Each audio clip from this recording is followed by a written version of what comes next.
Ladies and gentlemen, hello and welcome back from the MLG offices in New York City. My name is Axel Toss, and today I'm bringing you another tournament called the Eset Masters. And this is a pretty interesting tournament. Again, this is kind of along the same lines of we're trying to get more tournament coverage out there to these tournaments that are lesser known. And I know WCS Europe is going on at the same time. So feel free to jump back and forth or feel free to have both streams up. But we got a lot of awesome matches planned today, a lot of awesome games, a lot of awesome players actually participating in this tournament. The first match is actually going to be MMA and Dana. So that's going to be a lot of fun. They're currently in the map votes. And how you guys do in the chat? I'm going to be keeping my eye on the chat as well. Hope you guys are doing okay. But this is going to be the Eset UK Masters tournament as I look for more information about it, of course. Pretty interesting tournament. Again, there's a lot of great players involved, a lot of highly skilled StarCraft 2 players. Again, the first match is going to be involving MMA. So that's going to be a lot of fun. They're currently doing the map votes right now. So right now we're going to be waiting on that, and I'm going to look at the bracket really quick. Again, this is, let's see, there's 32 players in round 1. And let me full screen this really quick. Here's your bracket. Hyun is involved. Hero Marine. That could be epic. Hero Marine versus Hyun match in round 2. That might be pretty epic. But we see best of 3 in round 1. Let's see. Let me try to see if I can zoom in a little bit. Oh, yeah. That's so nice. Okay, so these are all the matches that are going to be happening in the first round. Now, the one we're going to be starting out with is MMA versus Dana. That's going to be the first one. It's going to be a TVZ winner that plays Revenge versus Straylock. We got Happy Zerg. We got Daisy. We got Goody. We got Wilco. We got Stardust. Mind Blowing. We got Bly. Who else do we got? Tails. Got No Name. Protoss or Hero Marine. Got lots of great players here. So this is what we're going to be doing today. 32 players to start out with. Round 2 will be 16 players. Round 3, 8 players, 4 players, 2 players. And that'll be the final. Final will be a best of 5. So a lot of nice, juicy best of 3s coming your way. And it's going to be a lot of fun. Of course, let's see here. Dana versus MMA is going to be first. Winner of that is going to play Revenge for Straylock. If you guys see any names here that you are particularly allured by and you really want to see them, let me know and I'll see what I can do. I know Hyun is a big name. I know a lot of people want to see how Hyun does in this tournament or what kind of shape he's in. Hero Marine, an up-and-comer. If Hero Marine and Hyun end up playing each other in round 2, I think I'm going to want to watch that. Again, guys, let me know if you think that would be a good idea. Tails is always so fun to watch. Super crazy playstyle, super fun. He has no limitations. Like, he doesn't look at other players and identify, okay, how can I make that better? He comes up with his own stuff, and it doesn't work. He adjusts it, makes it better, so he can keep up with the crazy shenanigans. Very unpredictable player as well. You never know when a Warp Prism is going to pop in your main base and scare you. Very abusive. He's playing against No Name, and he might play, like, he's good enough. I think he could probably get to round 3, and then we could have Tails versus, like, Hyun, or Tails versus Hero Marine. And that, I'm actually getting super excited just even thinking about that. Moving on down the line here, Bly. Bly is a super fun play style. He's all about the early units. He's all about maximizing the efficiency of the units. He doesn't get the most cost-efficient units out, but he makes them work, like Hydras, Roaches, weird timing attacks, mass link plays. Very easy to catch someone off guard, and Bly versus Tails would actually be, I think, pretty phenomenal. We'll see if that happens. Of course, Bly has a long way to go. Bly is super good. Super classy guy in person as well. I think I met him at an MLG in the past. So really awesome guy. Really fun to watch. Stardust, of course. Everyone's going to know this guy. Won a DreamHack recently. Took the world by storm. Has a great personality, too. Really makes an effort to learn English and really communicate with the foreign audience and kind of just have fun. Have fun with StarCraft 2. That's what I think of when I think of Stardust. He has a lot of fun playing. And he always has a smile on his face, and when he wins, it's pretty awesome to watch. So we'll have to see how well Stardust does. Goody down here, of course, Goody known for the mass tank play. He's the mech, the Panzer General, I think people call him. He loves the tank play. He loves the armor stuff. He loves those factories. Makes a bunch of Hellions, a bunch of tanks. Loves taking that map control. All about positioning the way he plays. We'll see if we can get into a Goody game a little bit later. Of course, Straylock down here, another one that pops out to me. Straylock, kind of like, a little bit like Goody as far as he loves going for the mech play. If y'all were watching the MLG SC2 stream a little bit earlier,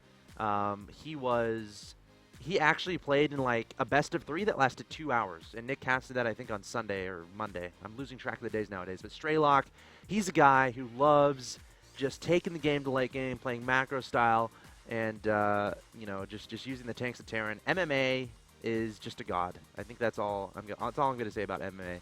He will destroy you if you're not careful. And he's just a solid macro player. He just has solid mechanics. He's really good at StarCraft too.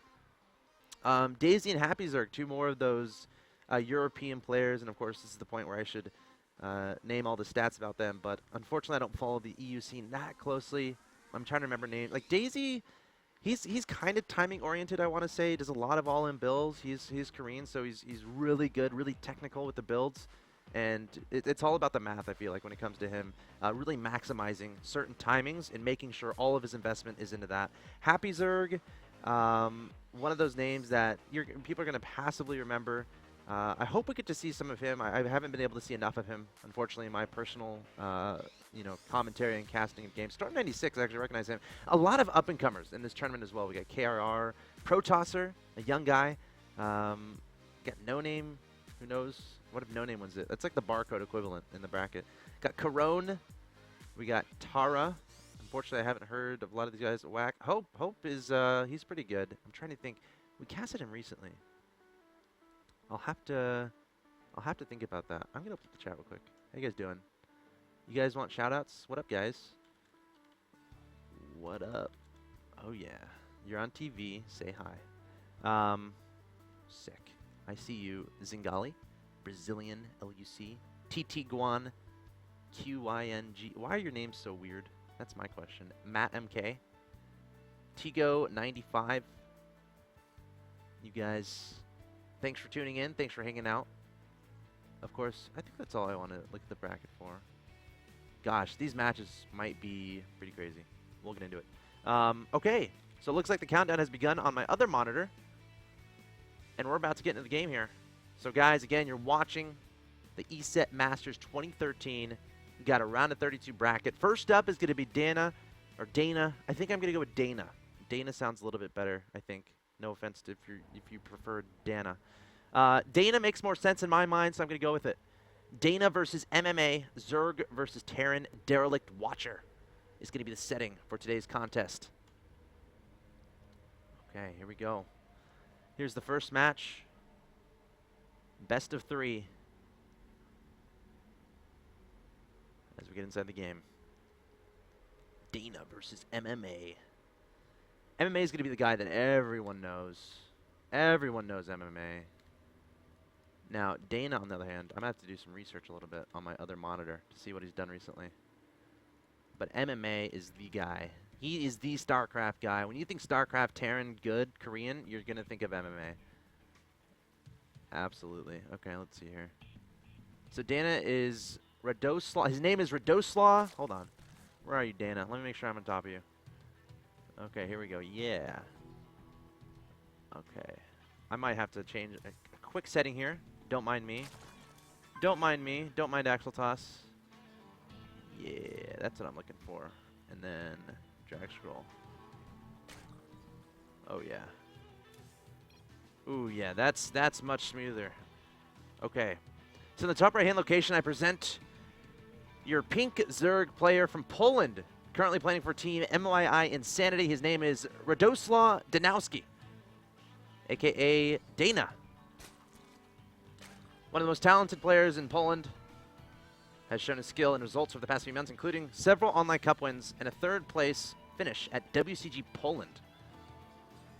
He's pretty good. But can he face off properly against the King of the Southwest? The King of the Southwest on Derelict Watcher, your Red Terran player. MMA, currently on Team Acer. He's super good at StarCraft too. He used to be on Slayers. He was the first of the new recruits for Slayers, actually. And in 2008, he played on SK Telecom T1. Not a lot of people know that. By the way, score 0-0. I know there's fancy buttons you have to push to do it. Lennox, do you know what buttons I push to do that? Oh, never mind. I figured it out. No, I didn't. Yes, I did. Oh, gosh. Axel Toss, why are you so smart? Okay, I need to find 0, though. There it is. Oh, no. I got it. We're getting there. Boom. 0-0. Now instead of nothing in the black boxes, there is nothing in the black boxes. Okay, so let's talk about this game. MMA going for a fast expand build, not too worrying at all. Not, of course, it's very logical. MMA is going to be the guy against Dana. He's like, you know what? I'm just going to go for a long game. I think I can take him out in a long game. I'm not worried. Let's just go to macro, and let me make sure I scout and make sure no shenanigans are happening. If I scout and make sure no shenanigans are happening, I'm going to win this game. That's what MMA is thinking. Meanwhile, we'll have to see if Dana does the same thing. Dana has a couple options. Dana can be like, okay, MMA, he's very scary in the late game. Let's take him out early. Or he can be like, you know what, challenge accepted. I will go to the late game, and I will destroy MMA when we get there. But Dana is going for that early gas. So that is showing that, like, in the beginning part of the game, it's like, it's a game of what you're spending your resources on. Do you spend your resources on, oh, look at this. This would be a nice early, oh my god, he almost delayed that. Look at how low those SCVs are. MMA investing into exclusively econ stuff. Dana investing a lot in this gas, just getting speed, still keeping guys on gas though. Keep an eye on that. Now, there are a couple of decisions you can make. You can go for the early gas, go for early speed. As we can see, it's starting to research. Get that early map control. Or you can just not make that and just go queens, a lot of queens. But Dana attributing a drone right now to the gas, so he has that mindset of, okay, we're gonna go into gas, we're gonna go into speed, just to be safe though. I still want to prioritize my economy, and I want some gas stockpiled up. So if I have to make a decision fast, I can afford to do that. 50 gas, very flexible. It's not like he's intending to use that right now, but in the future, might get like a layer. Once it gets 100, we'll see where he goes. Maybe drop a couple evolution chambers. But the point is, just putting a few guys in gas for now. Not the hugest deal. Just a few guys in gas, just to have some fun. Just to get those resources going. Otherwise, focusing on the drones right now, as he should be. So right now, speed is about to finish, and like the timing for a mass speedling attack probably start lings like 15 to 20 seconds ago. So we know he's making drones, so he's not going to do something like that. So going to stay defensive. The speed is just to deal with the Reapers, just to deal with any shenanigans from MMA. Speaking of which, MMA, what are you up to, my friend? We got a third command center in the main base. We got 2 Hellions building out of that factory here. So again, another command center showing how much MMA just wants to go to late game. He wants to get that economy up. He wants to get his infrastructure up, and he wants to get that production, that macro going. Once he gets that going, he can be hard to stop. So, not worried about denying any third bases, not worried about scouting. These Hellions are going to be that purpose, though. Going to start making those 2 at a time. Of course, the Hellions going to try to get map control. Just going to try to see what kind of units are coming out of his opponent. If he's spreading the creep a lot, making sure that that gets delayed, checking on any buildings his opponent is making. All he's trying to do is trying to find out what is coming. And now I have an answer. A lot of lings and a lot of roaches in production right now. Also a baneling nest. Now, this is a weird timing because he started making these before he saw the Hellions. So it's not like he made these because he was threatened by the Hellions. So MMA is going to see these units coming out, and he's going to know that. And MMA is going to be like, okay, he has a lot of lings for some reason. Why is he doing that? Might add on another bunker because he's smelling something. So he's going to back up, get 2 more Hellions, and then maybe bring him with him. He's got 2 engineering bases as well. So he's doing like the greediest build in the book. 3 command centers, 2 engineering bases, which means you're not investing into a lot of production. You're not investing into a lot of tech. You're not investing into a lot of mid-game, early-game stuff. You're investing completely into the late game. So it's incredibly important to know what's coming. Will these Hellions be able to spot it? Okay, he sees the roaches. Sees 3 roaches there. Not the biggest of deals. He's still looking. He's still looking. Okay, now he sees all those roaches, and now he knows. So immediately putting down a bunker, putting down a second bunker. He knows exactly what's coming. 2 gases on the way. Probably not going to start the 1-1.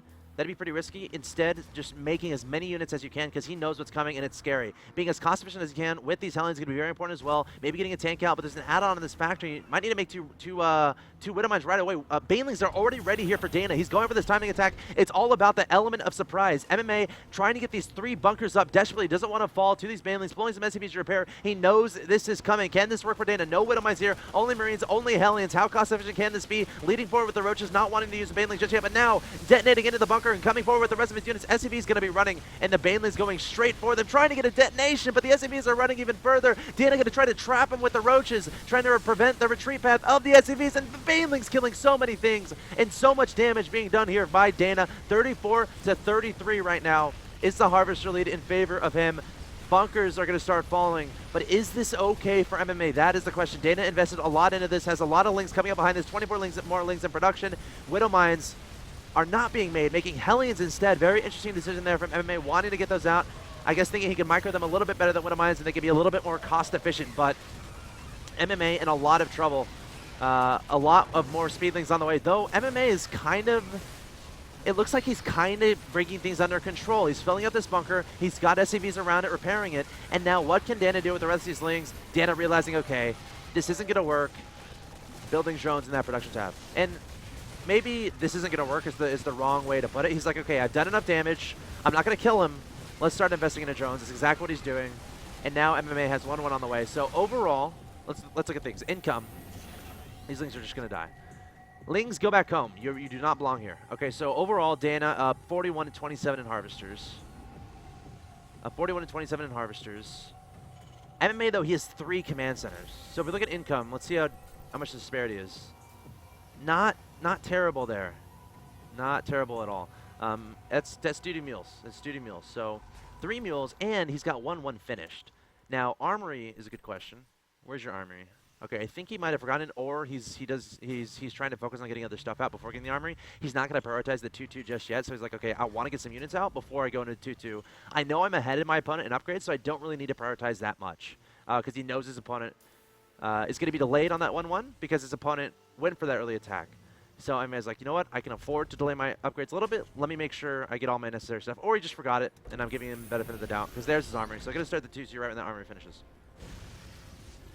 Meanwhile, on Dana's side of the map, now since he did an all-in type thing, not really an all-in, but a high-pressure build, he wasn't really focusing on creep as much as injects and really optimizing how many larvae he could have. So his creep isn't going to get started. It hasn't been started yet. And that's going to be potentially problematic. That's going to be one of the disadvantages. MMA sees this with the scan, that the creep isn't connected, so he might try to take advantage of that by doing drops or something down here.